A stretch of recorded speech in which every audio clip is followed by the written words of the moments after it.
What was our overall pick accuracy in 2022? Our overall pick accuracy was 99.7% last year. Okay, and how are we tracking for 2023? Currently, we are on 99.8, so we have slightly increased from last year. Nice. Okay, so how do we... Because the 99.9 extra digit percent has been something that we've been recording for quite a while now. Yeah. And I always remember a stat that we had, and it was something like 99.99% pick accuracy from 2012 to 2017, 18 and on. Mm-hmm. How do we ensure that that happens? Like, what have you done between last year and the start of the first half of this year?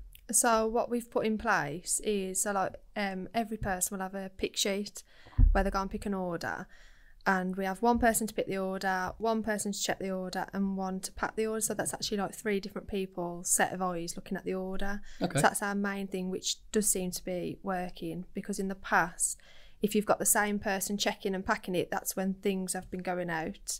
We also, when I speak with sales, so they'll always make us aware of the errors that have gone out.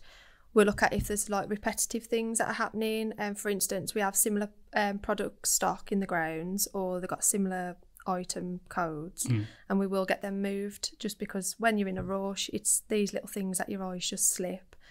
And also what we do is, when we have goods coming in, because that's so important to get that away correctly, when that's put away into the ground lokes and into the stock in the air, then we get it post-checked to make sure that stock is actually correct to what we've planned on the system. Okay. And that will stop things going into the ground loke incorrectly. Right, okay. Well, I know you were a bit nervous before we started filming this. Yeah. Just a little bit. Yeah. So I'm just going to throw a bit of a spanner in the works and ask a question that I had for later on, and I'm going to bring it in now. Stop it. Just to keep you on your toes.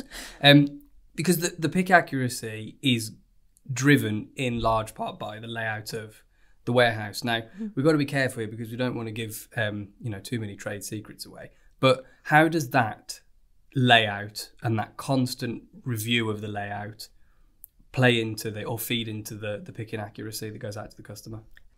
So where we've got it laid out in the warehouse, we have everything in different aisles, like A, B, C, D. And we have like our A, Bs, what are close to the dispatch area. They're our most popular products. The idea of that is to get them into the dispatch area as quick as possible, so we can get more lines picked and pushed through the door that day. And then we have items, as you go further on, we have a back wall, and then there are items where we only sell them like 4 times a year. Right. Oh.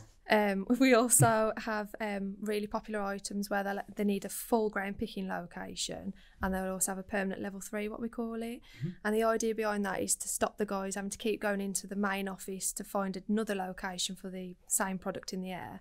Instead, if they know if that's a permanent level 3, they can just drop it in to keep the workflow going. Okay. But then every 6 months, what I do is I'll look at the average monthly demand, because a lot changes all the time. And then you might find stuff that no longer needs that level 3, or stuff on the back mall might be becoming more popular and it needs a ground location. So that's pretty much what I try to do to keep it more efficient out there.